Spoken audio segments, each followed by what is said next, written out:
passion de la musique avec Rolex.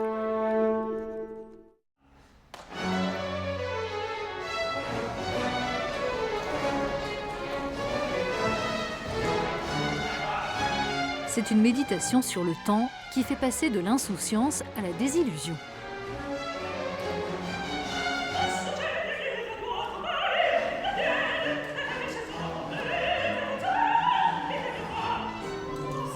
Le premier oratorio de Handel, Il Trionfo del Tempo e del Desingano, bouleverse le public du Festival de Pentecôte de Salzbourg. Cette édition annuelle est dédiée à Rome, la ville natale de sa directrice artistique, Cecilia Bartoli. Je voulais rendre un hommage à ma ville Rome est la ville éternelle, mais aussi rendre hommage à un grand compositeur comme Handel, qui lui, il est arrivé à Rome à l'âge de 19 ans. Et là, il a écrit l'oratorio.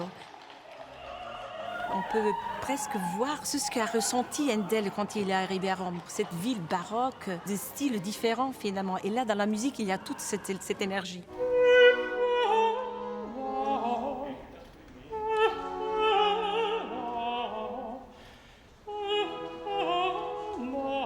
Le langage musical est tellement riche de nuances. Handel, c'est le Shakespeare de la musique. Avec les moyens musicaux qu'il emploie, il arrive à exprimer tout ce qu'il est possible de représenter sur une scène. Cette œuvre puissante, composée en 1707, explore les tourments de l'âme humaine. L'oratorio, c'est une leçon de philosophie entre la beauté, le plaisir, la vérité et le temps. Alors ça, c'est quoi plus important dans la vie finalement? Les personnages allégoriques du temps et de la vérité cherchent à convaincre la beauté de renoncer au plaisir pour adhérer à des valeurs plus profondes. Cecilia Bartoli incarne le rôle diabolique du plaisir.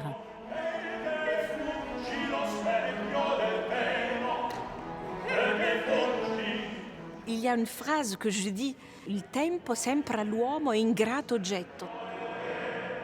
Le temps, c'est ingrat, parce que quand on a besoin du temps, on ne l'a pas finalement.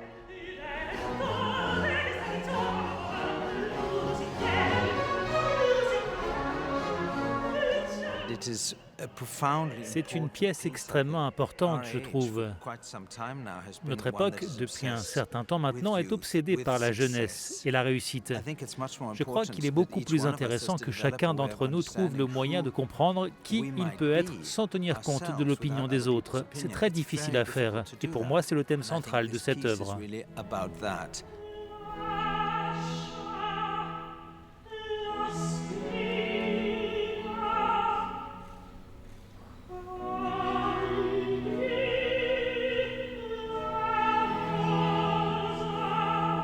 Dans La Chalaspina, c'est une leçon de vie, c'est le vrai carpe diem finalement, de prendre le plaisir dans la vie, dans les choses qu'on fait, parce que finalement le temps va arriver quand on va vieillir, alors de prendre le plaisir, mais dans les petites choses aussi, pas nécessairement dans les grandes choses. Et je trouve que ça, c'est vrai, c'est un moment de grâce.